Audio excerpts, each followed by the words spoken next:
বাংলাদেশের খবরে প্রথমে নজর রাখতে হবে, তার কারণ চিন্ময় কৃষ্ণ দাসের জামিনের যে আবেদন করা হয়েছিল সেই আবেদনের আজও শুনানি হলো না। বরং নতুন যুক্তি দেখিয়ে আবেদনের শুনানি পিছিয়ে দিলেন চট্টগ্রামের বিচারক।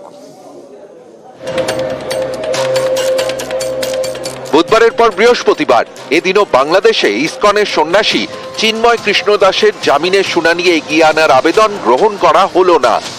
আদালতের দরজায় ঘুরলেন ঢাকা থেকে চট্টগ্রামে যাওয়া বাংলাদেশ সুপ্রিম কোর্টের আইনজীবী রবীন্দ্র ঘোষ। আরেকটা লয়ার না থাকার কারণে এইবারে উনি এটা পেন্ডিং রেখে দিয়েছেন। সহায়তা আজকে পাওয়া উচিত ছিল।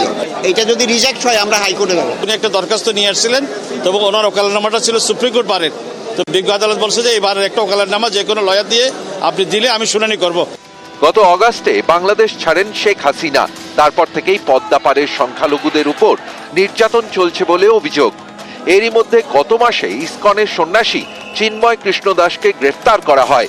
এতে পরিস্থিতি নতুন করে গরম হয়ে ওঠে। চিন্ময় কৃষ্ণ দাসের আইনজীবীদের উপরেও হামলা চলে বলে অভিযোগ। আতঙ্কে তার আইনজীবীরা চট্টগ্রাম আদালতে হাজিরি হননি বলে দাবি। 1 মাস পিছিয়ে যায় চিন্ময় কৃষ্ণ দাসের জামিনের শুনানি।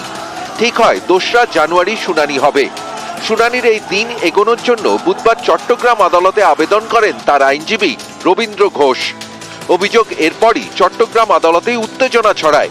কোর্টেই চিন্ময় কৃষ্ণ দাসের বিরুদ্ধে আইনজীবীদের একাংশ মিছিল করে।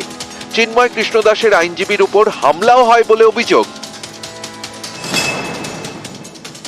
চিন্ময় প্রভুর মামলা সহ আরো কিছু আইনজীবীর বিরুদ্ধে যে কতগুলো মামলা নেওয়া হয়েছিল তাদের আইনগত সহযোগিতা করার জন্য আমি জজ সাহেবের কাছে যখন 3টে অ্যাপ্লিকেশন মুভ করতেছিলাম, আমার পিছন দিক দিয়ে একজনের ধাক্কা দিয়েছি। আমি শুনেছি, আমার কথাগুলো আসতেছে যে চিন্ময় প্রভু হলো ইসকন করো, ইসকনের দালাল যারা তাদেরকে খতম করো, তাদেরকে এ করো, বিভিন্ন রকমের স্লোগান দিয়ে তারা দেখাচ্ছিল।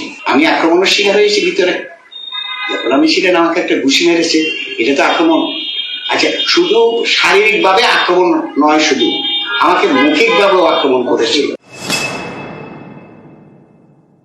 আমি আশা করতে পারি নাই আইনজীবীরা কি করে সন্ত্রাসী করতে পারে। জজ সাহেবকে পর্যন্ত আজকে থ্রেট করছে, যার ফলে জজ সাহেব চেয়ার থেকে উঠে চলে গেছে। বুধবার চেয়ার ছেড়ে উঠে যান চট্টগ্রাম আদালতের বিচারক। বৃহস্পতিবার চিন্ময় কৃষ্ণ দাসের আইনজীবীর আবেদন শুনতে তিনি শর্ত চাপান। উনি একটা দরখাস্ত নিয়ে আসছিলেন, তবে ওনার ওকালতনামাটা ছিল সুপ্রিম কোর্ট বারের। তো বিজ্ঞ আদালত বলছে যে এইবারের একটা ওকালতনামা যে কোনো লয়ার দিয়ে আপনি দিলে আমি শুনানি করব। নিউজ 18 বাংলা।